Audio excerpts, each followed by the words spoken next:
বিশ্ব নবীর পথ চিরশান্তির পথ, অশান্ত বিশ্বে তুমি রহমত, এসো তাই মেধা মননে জেনে। আসসালামু আলাইকুম রহমতুল্লাহি ওয়া বারাকাতুহু। আলহামদুলিল্লাহ ওয়াসসালাতু ওয়াসসালামু আলা রাসূলিল্লাহ ওয়া আলা আলিহি ওয়া সাহবিহি ওয়া মাওয়ালা, আম্মা বাদ। এনটিভি কর্তৃক আয়োজিত জুমাবারের বিশেষ আয়োজন দার্সে হাদিসের পক্ষ থেকে আমরা সবাইকে আন্তরিক প্রীতি, শুভেচ্ছা এবং অভিনন্দন জানাচ্ছি। ইনশাআল্লাহ আমরা অত্যন্ত গুরুত্বপূর্ণ মূল্যবান বই রিয়াদুস সালিহিন এর একটি চ্যাপ্টার, যেটি গীবত সংক্রান্ত, এই চ্যাপ্টারের একটি হাদিস পড়ব। প্রাসঙ্গিক কিছু আলোচনা আমরা শোনার চেষ্টা করব এবং আমাদের জীবনে এই হাদিসের ইমপ্লিকেশন কী হতে পারে সেটি আমরা বোঝার চেষ্টা করব। আল্লাহ তাআলা আমাদেরকে তৌফিক দান করুন। আমরা যে হাদিসটি পড়ছি এটি হচ্ছে রিয়াদুস সালিহিনের, আমরা যদি দেখি চতুর্থ খণ্ড, তার গীবত সংক্রান্ত 1523 নম্বর হাদিসটি আমরা একটু পড়ছি। হাদিসটি হচ্ছে আন আবি হুরায়রা রাদিয়াল্লাহু তাআলা আনহু আন্না রাসূলুল্লাহি সাল্লাল্লাহু আলাইহি ওয়াসাল্লাম ক্বালা আতাদরুনা মাল গীবাহ قالوا الله ورسوله أعلم قال ذكرك أخاك بما يكره قيل أفرأيت إن كان في أخي ما أقول قال إن كان في أخيك ما تقول فقد اغتبته وإن لم يكن فيه ما تقول فقد بهته رواه مسلم। হাদিসটি আবু হুরায়রা রাদিয়াল্লাহু তাআলা আনহু তিনি বর্ণনা করেছেন। রাসূলুল্লাহ সাল্লাল্লাহু আলাইহি ওয়াসাল্লাম বলেছেন, তোমরা কি জানো গীবত কি? এটা রাসূলুল্লাহ সাল্লাল্লাহু আলাইহি ওয়াসাল্লামের টিচিংয়ের একটা স্টাইল, ম্যাথোডোলজি। তিনি প্রশ্ন করে তারপরে তাদের কাছ থেকে উত্তর নেওয়া, অথবা তাদের এই বিষয়ে তাদের জ্ঞান কতটুকু আছে সেটা জানা, বা তাদের আগ্রহ তৈরি করার চেষ্টা করতেন। এর যারা টিচিং প্রফেশনে আছেন তারা এটি অ্যাপ্লাই করতে পারেন। এমনকি আপনি আপনার সন্তানদের মাঝেও কিন্তু এই সিস্টেমটাকে আপনি ডেভেলপ করতে পারেন, অ্যাপ্লাই করতে পারেন। তুমি কি জানো এটা কি? রাসূল তাদেরকে জিজ্ঞেস করলেন, আতাদরুনা মানিল গীবা, আপনারা কি জানেন বা তোমরা কি জানো গীবত কাকে বলে?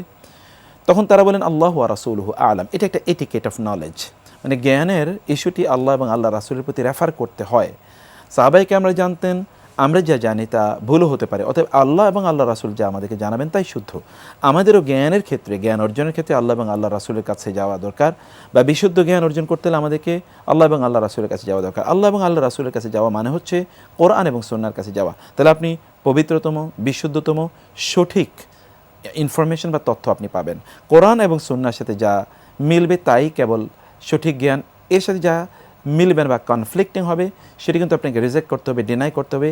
সে জ্ঞান সত্যিকার অর্থে জ্ঞান না, কারণ তার মধ্যে নিশ্চয়ই কোনো ধরনের ফলসুড বা অন্য কোনো কিছু থাকতে পারে। তো সাহাবায়ে কেরাম বললেন আল্লাহু ওয়া রাসূলুহু আ'লাম, আল্লাহ এবং আল্লাহ রাসূলই সবচেয়ে ভালো জানেন। এটা তাদের এটিকেট, অথবা রাসূলের কাছ থেকে তারা আরেকটু বেশি জানার জন্যে তারা এই বিষয়টি বললেন। ক্বালা, তখন তিনি বললেন, যিকরুকা আখাকা বিমা ইয়াকরাহু। গীবত মানে হচ্ছে, গীবতের সঙ্গে এবার রাসূলুল্লাহ সাল্লাল্লাহু আলাইহি ওয়াসাল্লাম দিচ্ছেন, তাহলে তোমার মুসলিম ভাইয়ের ব্যাপারে এমন কোনো কিছু আলোচনা করা যা সে অপছন্দ করবে, ইয়াকরাহু, সে অপছন্দ করবে। কিলা, সাহাবায়ে কেরামরা বললেন, আফারাআইতা ইন কানা ফি আখি মা আকুলু, আপনার মত কি ইয়া রাসূলুল্লাহ, আমার ভাইয়ের, কোনো মুসলিম ভাইয়ের ব্যাপারে আমি যদি এমন কোনো কথা বলি যেই বিষয়টি তার মধ্যে রয়েছে, সাধারণত দোষের কথা যদি বলি, যে দোষটি তার মধ্যে রয়েছে, এই বিষয় যদি আমি কোথাও আলোচনা করি, তাইলে কি এটি গীবাত হবে? রাসূলুল্লাহ সাল্লাল্লাহু আলাইহি ওয়াসাল্লাম বললেন, ইন কানা ফিহি মা তাকুল ফাকাদ ইগতাবতাহু। হ্যাঁ, তুমি তার বিষয়ে যে কথাটি বলেছো, যে দোষের বর্ণনা দিয়েছো, তার বিরুদ্ধে যে কথা বলেছো, তা যদি তার মধ্যে থাকে তাহলে তো তুমি গীবত করলে। আর যদি তার মধ্যে তা না থাকে তাহলে তো তুমি তার বিরুদ্ধে মিথ্যা অপবাদ আরোপ করলে। সুবহানাল্লাহ, কি অসাধারণ পদ্ধতি! রাসূলুল্লাহ সাল্লাল্লাহু আলাইহি ওয়াসাল্লাম গীবতের বিষয়টি এখানে আলোচনা করলেন। গীবতের কথা বলতে গিয়ে তিনি আমাদের কাছে স্পষ্ট করে বললেন, গীবত মানে হচ্ছে কোনো মুসলিম ভাইয়ের অনুপস্থিতিতে তার ব্যাপারে এমন কোনো কথা বলা যেটি সে অপছন্দ করবে, এইটাই হলো গীবত। আর তার অনুপস্থিতিতে যদি আপনি তার বিষয়ে এমন কোনো কথা বলেন যেটি তার মধ্যে নাই, এমন কোনো দোষের কথা বলছেন, এমন কোনো অপরাধের কথা, অথবা এমন কোনো বিষয়ে তার বিরুদ্ধে কথা বলেন যেই গুণটি বা যেই দোষটি তার মধ্যে নাই, তাহলে তো আপনি তার বিরুদ্ধে মিথ্যা অপবাদ প্রদান করলেন। আর মিথ্যা অপবাদ এর ব্যাপারে মহান আল্লাহ সুবহানাহু ওয়া তাআলা কোরআনে বলেছেন, ওই ব্যক্তি ইসমান আযীমা, একটা ভয়ঙ্কর ভয়ঙ্কর মহাপাপ সে সম্পাদন করলো, যে আর কারো বিরুদ্ধে মিথ্যা অপবাদ দেয়। বিশেষ করে নারীদের বিরুদ্ধে মিথ্যা অপবাদ দিলে তো ব্যক্তিকে 80টি ব্যত্রাঘাত করতে হয় যে এই মিথ্যা অপবাদ প্রদান করেছে। কোনো পুরুষের বিরুদ্ধে দিলে কি গুনাহ হবে সেটি আল্লাহ তাআলা বলেছেন, কিন্তু এর দুনিয়ার কর্পোরাল পানিশমেন্ট কি তা আল্লাহ এবং আল্লাহ রাসূল বলেননি। তার মানে আখিরাতে নিশ্চয়ই তার জন্য খুব ভয়াবহ পানিশমেন্টের ব্যবস্থা রয়েছে। এখন আমরা কেবল একটু গীবতের বিষয়টা বলি। খুবই আনফর্চুনেটলি আমরা কিন্তু গীবতকে আমাদের খাদ্য বানিয়ে নিয়েছি। আমরা মানুষের বিরুদ্ধে গীবত করি এবং আমার মুসলিম ভাইয়ের বিরুদ্ধে গীবত করি। আমাদের পরিবারের অঙ্গনটা কিন্তু একটা গীবতের জায়গা হয়ে গেছে। আমাদের প্রতিষ্ঠানগুলো যেখানে আমরা চাকরি বাকরি করি সেটাও কিন্তু একটা গীবতের আড্ডাখানা হয়ে গেছে। আমরা যখন 2-3 জন কোথাও একটা বসি তখন কিন্তু আমাদের মূল ইস্যুই থাকে গীবত করা। ওই বন্ধু কী বলেছে, সেই বন্ধুর পরিবারে কী হয়েছে, অমুক আত্মীয় কী করেছে। এমনকি পারিবারিক অঙ্গনগুলো, আমাদের বাচ্চাগুলো কিন্তু খুবই আনফর্চুনেটলি এই গীবতের মানসিকতা নিয়ে বড় হয়ে ওঠে বা গীবতের চর্চা নিয়ে তারা বড় হয়ে ওঠে। অথচ গীবত আমাদের সকল আমলকে ধসিয়ে দিতে পারে। কোরআনের একটি কথা তো আমাদের জানা আছে, আল্লাহ সুবহানাহু ওয়া তাআলা আমাদেরকে গীবতের একটা এক্সাম্পল দিতে গিয়ে তিনি বলেছেন, গীবত করা মানে হচ্ছে মৃত ভাইয়ের মাংস ছিঁড়ে ছিঁড়ে খাওয়া, খাবলে খাওয়া। আপনি বলতে পারেন তো কতটা হিংস্র হতে পারে? এমনিই তো কোনো মানুষের মাংস খাওয়া এটা কতটা হিংস্র হতে পারে, সে যদি আবার মৃত হয় তাহলে তার মাংস খাওয়া কতটা ঘৃণ্য, কতটা হিংস্র এবং কতটা নিচু মানসিকতার হতে পারে। আর সে যদি মুসলিম ভাই হয়, যদি আপন ভাই হয়, তাহলে কেমন হতে পারে? কতটা জঘন্য ইস্যু আল্লাহ তাআলা এখানে উপস্থাপন করেছেন। মানে গীবতটা ঠিক এই লেভেলের একটা বিষয়, এবং ইংরেজিতে এটাকে ব্যাক বাইটিং বলা হয়, মানে পেছন থেকে কামড়ানো। বেসিক্যালি আসলে তো এটা কামড়ানো। একজন সভ্য মানুষ, একজন ভদ্র মানুষ, একজন সম্ভ্রান্ত মানুষ, একজন নীতিবান মানুষ, অথবা যার রুচি আছে, যার ব্যক্তিত্ব রয়েছে, যার সামান্য মূল্যবোধ রয়েছে, যিনি সত্যি করতে মানুষের মানদণ্ড ধারণ করেন, এমন কোনো ব্যক্তি কি এরকম রুচিহীন কাজ করতে পারেন যে মৃত ভাইয়ের মাংস খাওয়া? এবং সত্যি করতে মৃত ভাইয়ের মাংস হয়তো বা সে খাচ্ছে না, কিন্তু মৃত ভাইয়ের মাংস খেলে, মৃত ভাইয়ের মাংস খেলে যেই জঘন্য অপরাধটি হয় অথবা কুরুচির পরিচয় প্রদান করা হয়, ঠিক কারো অনুপস্থিতিতে তার বিরুদ্ধে এমন কোনো কথা বলে যে কথাটি শুনলে সে মন খারাপ করতো, তার মনে কষ্ট লাগতো, সে অপছন্দ করতো, এ কথাগুলো ঠিক এই লেভেলের জঘন্য অপরাধ। আর এটার কর্পোরাল পানিশমেন্ট তো আল্লাহ রাসূল সাল্লাল্লাহু আলাইহি ওয়াসাল্লাম আমাদেরকে জানিয়ে দিলেন। তিনি যখন মেরাজের রাতে তিনি ভ্রমণ করছিলেন জান্নাত এবং জাহান্নাম, তিনি জাহান্নামে দেখেছেন একদল লোক তাদের মানে এই যে আঙ্গুলের নখগুলো, এগুলো আপনার মানে খুব বড় নখে বিশিষ্ট হয়েছে এবং সীসার মতো এটা নখ হয়েছে। এই নখ দিয়ে সে ওই ব্যক্তিরা তাদের মুখের যে মাংসগুলো খাবলে খাবলে তারা মাংসগুলো ছিন্ন বিচ্ছিন্ন করছে। রাসূল সাল্লাল্লাহু আলাইহি ওয়াসাল্লাম একটু অবাক হলেন, এরা কারা? তখন জিবরিল তাকে জানালেন, এরা হচ্ছে সেই সকল লোকেরা যারা দুনিয়াতে তাদের মুসলিম ভাইদের বিরুদ্ধে গীবত করত। একবার চিন্তা করে দেখুন গীবতের ভয়াবহতা। ব্যক্তি তার মুখের মাংস মানে খাবলে ছিঁড়ে সে ছিন্ন বিচ্ছিন্ন করছে, তার মানে তার নিজকে সে ক্ষত বিক্ষত করছে, তার মানে তার নিজকে সে অপমানিত করছে, লাঞ্ছিত করছে, অন্যদের সামনে হিংস্র হিসেবে উপস্থাপন করছে। আপনি দুনিয়াতে যা করবেন আখিরাতে ঠিক এরকম একটা ডিসপ্লে, ডেমনস্ট্রেশন, এমন একটা ঘটনা কিন্তু আপনাকে দিয়ে ঘটানো হবে যেন আপনার চরিত্র তার মাধ্যমে উদ্ঘাটিত হয়, পরিচিত হয়, শত কোটি মানুষের সামনে আপনি কাজ করবেন। এর মাধ্যমে আপনার জঘন্য চরিত্রটা আপনি সেদিন দেখিয়ে দিলেন। বস্তুত আমরা যদি কখনও কারো বিরুদ্ধে কোনো কথা বলি, এর মাধ্যমে কিন্তু আমাদের আমলগুলো একেবারে শেষ করে দিই আমরা, আমাদের আমলগুলো তখন জ্বলে পুড়ে ছাই হয়ে যায়। এই জন্য রাসূলুল্লাহ সাল্লাল্লাহু আলাইহি ওয়াসাল্লাম বলেছেন, এটা আসলে আগুনের মতো, যেমনিভাবে আগুন লাকড়িগুলোকে পুড়িয়ে ছাই করে দেয়, আমাদের ইবাদতগুলোকে পুড়িয়ে ছাই করে দেয়, এরকম কারো বিরুদ্ধে কোনো ধরনের কথাবার্তা বলা। আর আমরা যেটা কথা বলেছি তা হচ্ছে যে এটাকে আমরা এখন ডাল ভাত বানিয়ে নিয়েছি, মানে একেবারে স্বাভাবিক জিনিস বানিয়ে নিয়েছি। মনে হচ্ছে যেন গীবত না করলে আমাদের পেটের ভাত হজম হয় না। অনেকে আবার এগুলোকে জায়েজ বানানোর জন্য বিভিন্ন ধরনের তারা শব্দ অথবা বিভিন্ন ধরনের কথাবার্তা তারা বলে থাকেন, বিভিন্ন ধরনের চাতুরির আশ্রয় নেন বা বিভিন্ন অজুহাত তারা উপস্থাপন করতে চান যে আমি ভাই যা বলছি আমি তো মিথ্যা বলছি না, কেন গীবত হবে? মিথ্যা বললে তো এটা মিথ্যা অপবাদ হয়। গীবত তো তার বিরুদ্ধে সত্য কথা বলা, তার অনুপস্থিতিতে। কেন এটা গীবত হচ্ছে? কারণ আপনি এর মধ্যে দুটো কাজ করছেন। একটা হচ্ছে যে আপনার চরিত্রটাকে আপনি ধ্বংস করে দিচ্ছেন, আপনার মধ্যে যে ভালো মানুষই আছে এই ভালো মানুষটাকে আপনি নষ্ট করে দিচ্ছেন, মানুষের ব্যাপারে আপনি ছিদ্রান্বেষণ করছেন, মানুষের কল্যাণ আপনি দেখতে পাচ্ছেন না, ফলে আপনি মনের দিক থেকে অনেক নিচু হয়ে যাচ্ছেন, আপনার নিজকে আপনি ড্যামেজ করে দিচ্ছেন, আপনার পার্সোনালিটি আপনি ধ্বংস করে দিচ্ছেন। এটা তো এক নম্বর কাজ। আর দুই নম্বর হচ্ছে ওই ব্যক্তির সম্মান কিন্তু আপনি আহত করছেন। অন্যদের দৃষ্টিতে তিনি সম্মানিত ছিলেন, অন্যদের দৃষ্টিতে তার সমীহ পাওয়ার একটা জায়গা ছিল, কিন্তু আপনি তার এই মর্যাদাকে ধ্বংস করে দিয়েছেন। অথচ তার মর্যাদা রক্ষা করা আপনার জন্য ছিল ফরজ, তার মর্যাদায় হানি করা, আঘাত করা এটা ছিল আপনার জন্য হারাম। আপনি সত্যিকার অর্থে যখন মানুষের বিরুদ্ধে যখন আপনি কথা বলবেন তখন আপনি তার সম্মানহানি করবেন, আর আপনি তার সম্মানহানি করলে আল্লাহ তাআলা বিপরীতে আপনার সম্মানহানি করার মতো বহু অবস্থা তৈরি করে দেবেন। এই জন্য মানুষের বিরুদ্ধে কথা বলবেন না কোনো অজুহাতেই না। কারো বিরুদ্ধে কথা বলার আগে আপনার দায়িত্ব হচ্ছে ওই ব্যক্তিকে বিষয়টা জানানো।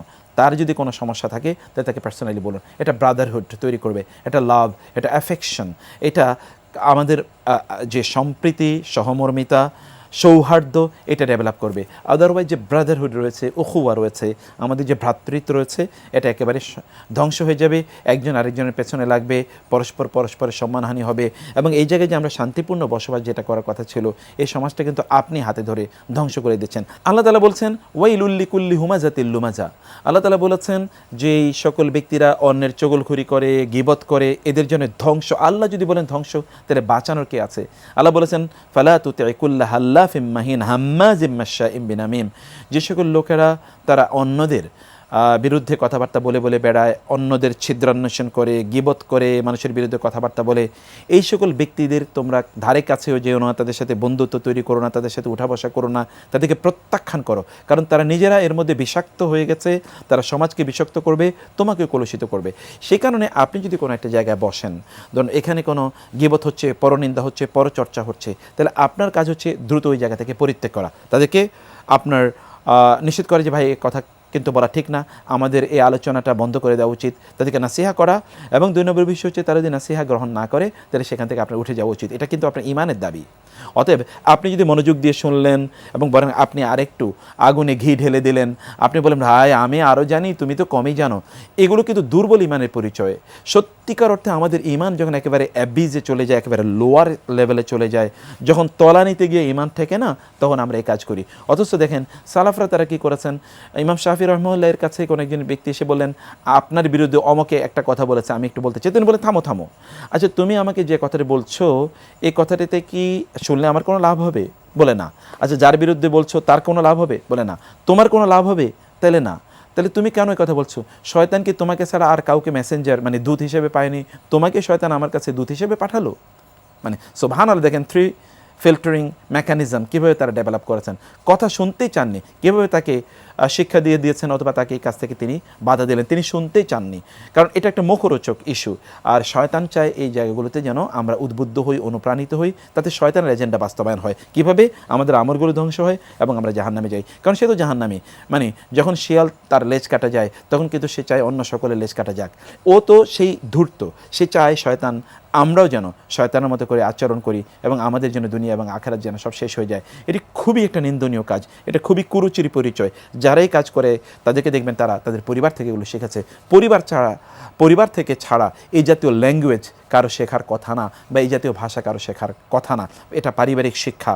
এই পারিবারিক শিক্ষা আমাদের যেন আমরা ঠিকমতো প্রদান করি আমাদের সন্তানদেরকে। তাদের সামনে যখন আমরা কথা বলি এগুলো যেন খুব সাবধানে আমরা কথাবার্তা বলি। রাসূলুল্লাহ সাল্লাল্লাহু আলাইহি ওয়াসাল্লাম বলেছেন ইন্না দিমাআকুম ওয়া আমওয়ালাকুম ওয়া আরাদাকুম হারামুন আলাইকুম কাহুরমাতি ইয়াউমিকুম হাদা, যে তোমাদের প্রত্যেকের সম্মান, তার সম্পদ এবং তার জীবন এটা পবিত্র। যেমনিভাবে এই মাক্কা, এই বাইতুল্লাহ, এই আরাফা, এই মুজদালিফা, এই মিনা, এই হজের সময়গুলো যেমনিভাবে পবিত্র, এটা ঠিক তেমনিভাবে পবিত্র। অতএব তোমরা এই কাজগুলো করে করে বেড়াবে না। আপনি যা বলছেন, আপনি হতে পারে যে ভাইয়ের বিরুদ্ধে আপনি বলছেন তিনি হয়তো সেখানে নাই, ফেরেশতাদের কি সেখানে নাই? তারা তো সেখানে আছে, লিখে রাখছে। কিয়ামতের দিন এই ব্যক্তিরা আপনার বিরুদ্ধে দাঁড়াবে এবং বলবে আল্লাহ এই ব্যক্তি আমার বিরুদ্ধে গীবত করেছে, অতএব সে আমার উপর জুলুম করেছে, জুলুম করার কারণে আমি তার কাছে পাওনা রয়ে গেছি, আমার এই জুলুমের শিকার হয়েছে, আমি তার জুলুমের শিকার হয়েছে, অতএব আমাকে এর কম্পেনসেশন প্রদান করা হোক।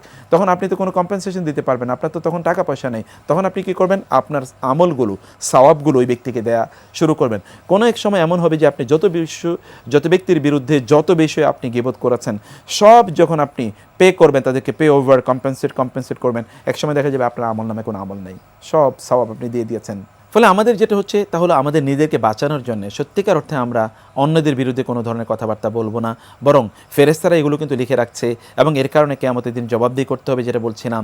এবং আমরা ওই যে যাদের বিরুদ্ধে কথা বলেছি তারা কিন্তু আমাদের সওয়াবগুলো সব নিতে থাকবে, অনেক পাওনাদার থেকে যাবে, তাদের সওয়াব আমরা তো দেওয়ার মতো কোনো সুযোগ নেই, তখন আমরা কি করব, আমাদের আমল নামে তাদের গুণাগুলো নিয়ে আসবো। রাসূল সাল্লাল্লাহু আলাইহি ওয়াসাল্লাম ঠিক এই কথা বলেছেন, আতাদরুনা মানিল মুফলিস, তোমরা কি জানো দেউলিয়াকে? দেউলিয়া হচ্ছে ওই ব্যক্তি যে অনেক আমল করেছে কিন্তু কিয়ামতের দিন অন্যের গীবত করা, কারো শিকায়াত করা, কারো নিন্দাবাদ করা, অথবা কারো জুলুম করা, কারো উপরে কারো ক্ষতি করা, কাউকে কষ্ট দেয়া, কারো মিথ্যা আরোপ করা ইত্যাকার কারণে ওই সকল পাওনাদারদের সে তার সওয়াব দিয়ে দিয়ে সে ব্যক্তি একেবারে তখন দিনহীন হয়ে যাবে, অর্থাৎ সে দেউলিয়া হয়ে যাবে।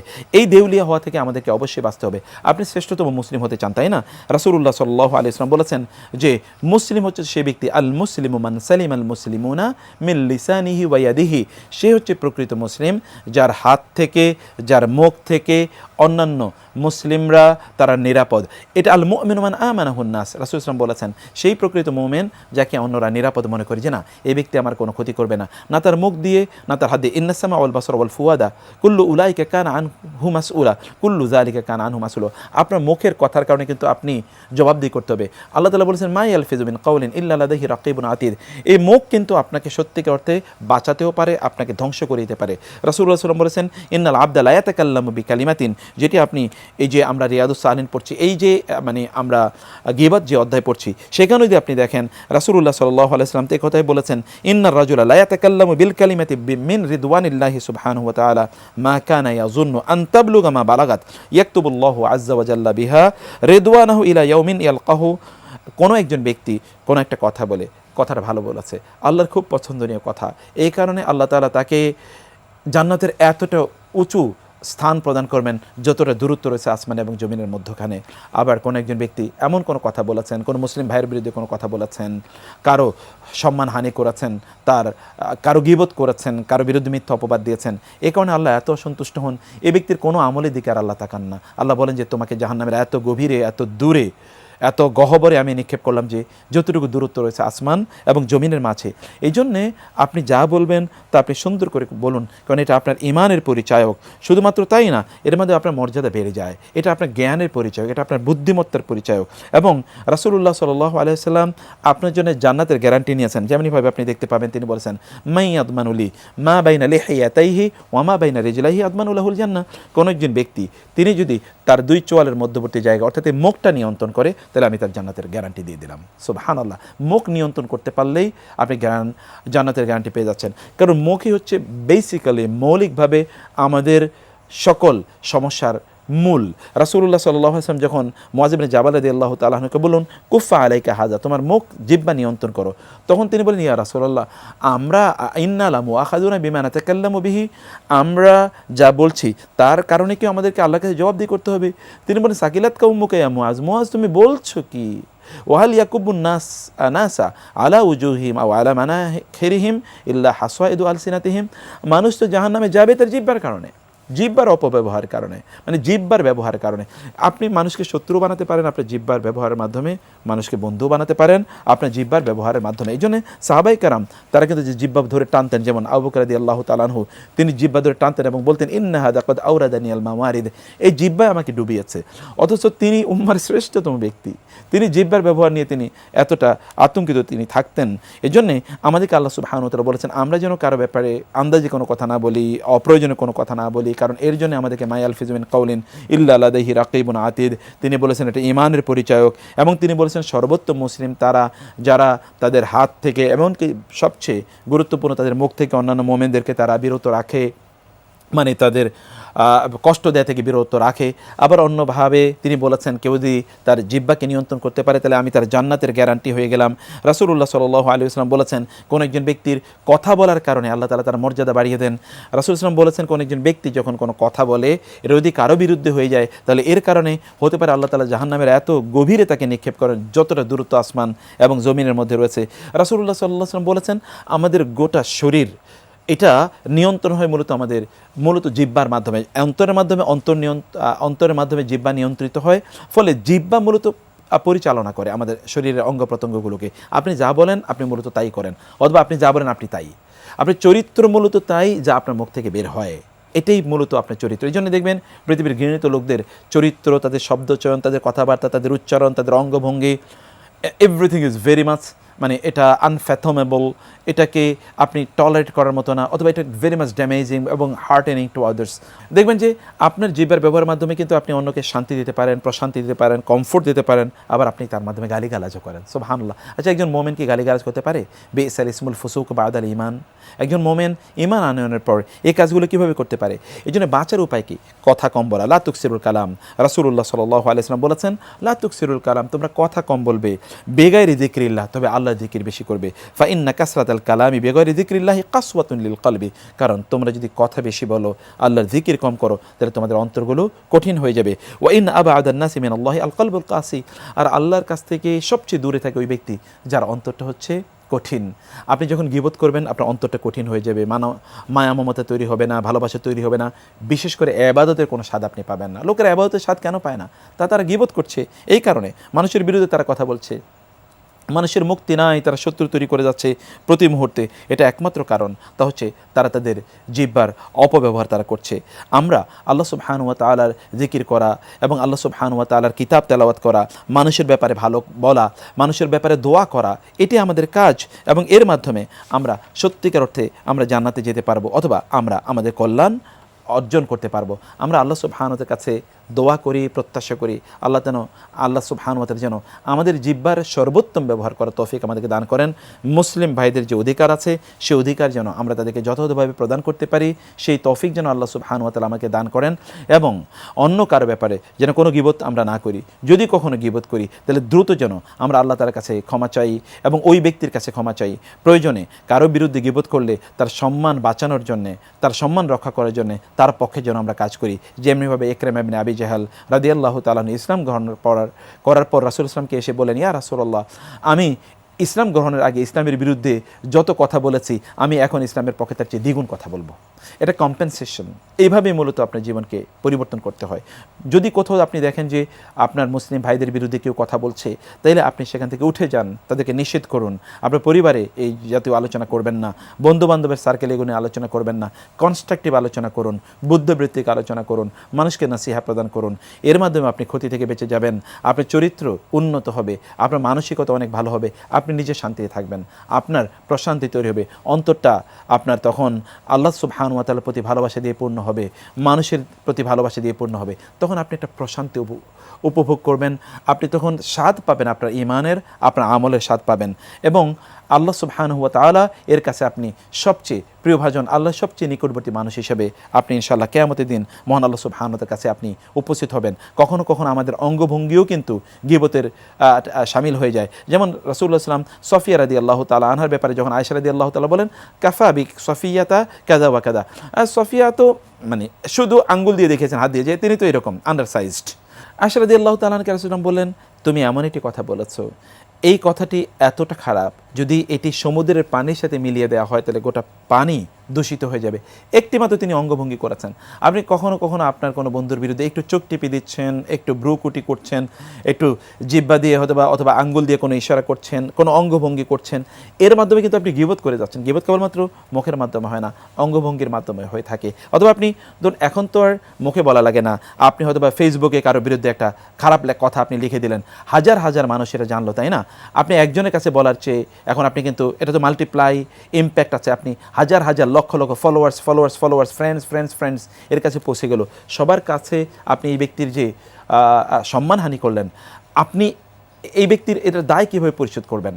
কোনো অবস্থায় পরিশোধ করার কোনো সুযোগ নেই। এই জন্য সোশ্যাল মিডিয়াতে অথবা মিডিয়াতে, পত্রপত্রিকার মাধ্যমে, লেখনের মাধ্যমে, কমেন্টের সেকশনে, মেসেঞ্জারের মাধ্যমে, হোয়াটসঅ্যাপ অথবা ধরুন টুইটার ইত্যাদির মাধ্যমে যখন আপনি সোশ্যাল মিডিয়াতে যখন পাবলিকলি যখন কারো বিরুদ্ধে কোনো খারাপ কথা বলেন, তখন আপনি তার বিরুদ্ধে গীবত করলেন। আল্লাহু আকবার। আপনার সব ইবাদত কিন্তু একেবারে ড্যামেজ হয়ে যেতে পারে।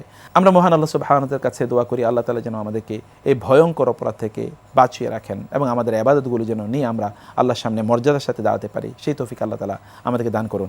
রিয়াদুস সালিহিন এর এই অধ্যায়টি আপনারা আরো ভালো করে পড়বেন। আল্লাহ সুবহানাহু ওয়া তাআলা আমাদের সবাইকে সেই তৌফিক দান করুন। আমিন।